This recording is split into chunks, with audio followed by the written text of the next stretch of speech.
Shubor nakaslem jong unong san Hima.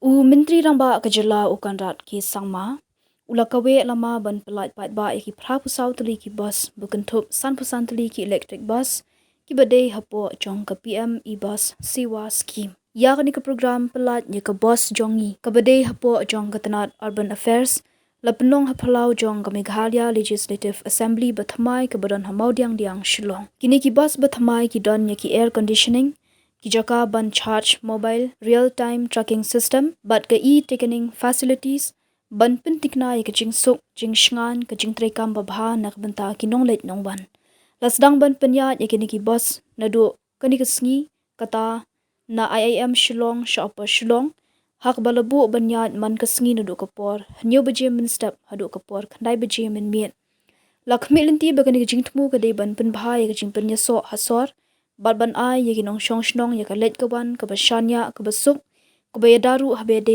ban ka mai maryang Menteri Rangba ula IT ru ye ki hanyo Tylli ki kali de marbam lani ki food carts shakinong yo jingmentoi lingba ka van dhan vikas kendra VDVK ka balong kumshi benta ban kirsha ni ki batrei ye ki kambaret bat ki nong seng kam seng jam bagi shnong ki thau kani ki jingple kini ki bus kalong ka benta bakongsan habede ka jingpershang jong ka sarkar ban Pynsuk ya ka Leit kawan jong ki Paidbah hagju kapor ban thau ye ka lat kamai bat ban kentiu ye ka jingroi hapo sor.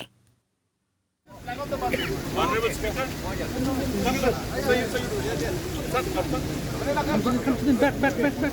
Okay.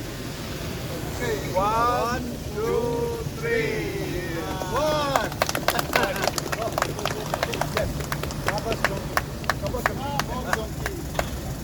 So I think we just show the inside.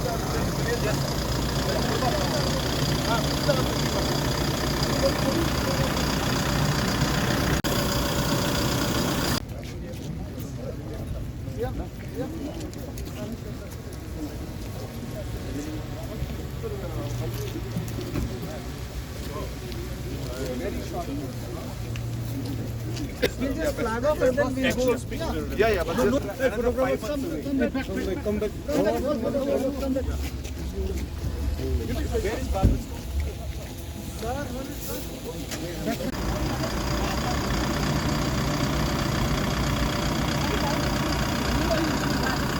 What to figure out now? It's taking turns.